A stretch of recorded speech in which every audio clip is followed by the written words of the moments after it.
हाँ जी, थोड़ा नाम? मेरा नाम जी बच्चन सिंह। बच्चन जी, बताएंगे किस चीज़ की फैक्ट्री थी, क्या कर रहे थे? मैन्युफैक्चर के लिए फैक्ट्री थी। इसमें 2 फैक्ट्री काम करते हैं हम।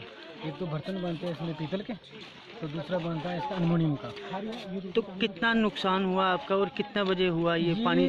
कम से कम बारिश हुई थी रात को 2:15 बजे के करीब बारिश हुई थी। 2:30 पौने 3 के करीब फ्लड इतना तेज़ आया कि हम अपना कुछ बचा नहीं पाए। जो कुछ भी था हमारा सब कुछ बह गया। तो आप यहाँ पे रहते भी हैं? हाँ, रहते भी हैं। तो कोई जानी नुकसान? नहीं, जानी नुकसान कुछ नहीं हुआ। बस ये हमारी जो काम के जो भी जितना काम है वो सब चला गया। जो हमारा इन्वेस्टमेंट था सब खत्म। 2 मशीनें बह गई हैं जी। हमारा जहाँ पे जो भी इन्वेस्टमेंट का पैसा था लगा, वो काम का सारा सामान ए से लेके जेड तक सब खत्म है। कुछ भी नहीं, मशीनें थी 4-3, 2 भी बह गई हैं, कुछ भी नहीं बचा। जब हम यहाँ पर आए तो उस वक्त पानी की इतनी तेज़ स्पीड थी कि ना हम उसको रुका सके ना कुछ कर सके।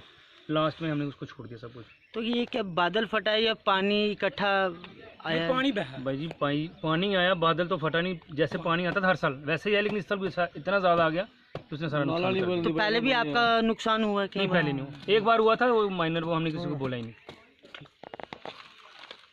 इस बार तो बुरी हालत है ना।